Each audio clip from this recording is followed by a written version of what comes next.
दोस्तों आज की वीडियो में हम आपके साथ डिस्कस करेंगे कि आपने जब भी गाड़ी किसी हाईवे पे चलानी है तो आपने उसकी विंडो को कभी भी डाउन नहीं करना। उससे आपकी गाड़ी के माइलेज बहुत ज्यादा कम हो जाएंगे और आपकी गाड़ी का जोर ज्यादा लगेगा हवा अंदर जाने की वजह से। नंबर 2, आपकी गाड़ी के अंदर हवा जाने से आपकी जो अटेंशन है वो भी डेविएट हो सकती है, क्योंकि वो बहुत ज्यादा शोर बर्पा करती है। जब भी हवा अंदर जाती है तो बहुत ज्यादा शोर होता है, जिससे आपकी जो अटेंशन है वो ड्राइविंग से हट जाएगी।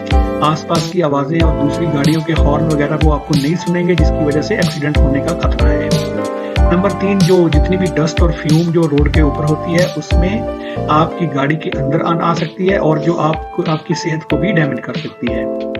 नंबर 3, किसी भी वजह से अगर कोई परिंदा या कोई ऐसी चीज जो अंदर आपकी गाड़ी के अंदर आ सकती है वो भी आपकी गाड़ी को डैमेज भी कर सकती है और किसी एक्सीडेंट का भी मौजू बन सकती है। इसलिए आपने कभी भी अपनी गाड़ी चलाते हुए विंडो को डाउन नहीं करना, स्पेशली हाईवेज के ऊपर जब आपकी गाड़ी तेज चल रही हो। Thank you guys.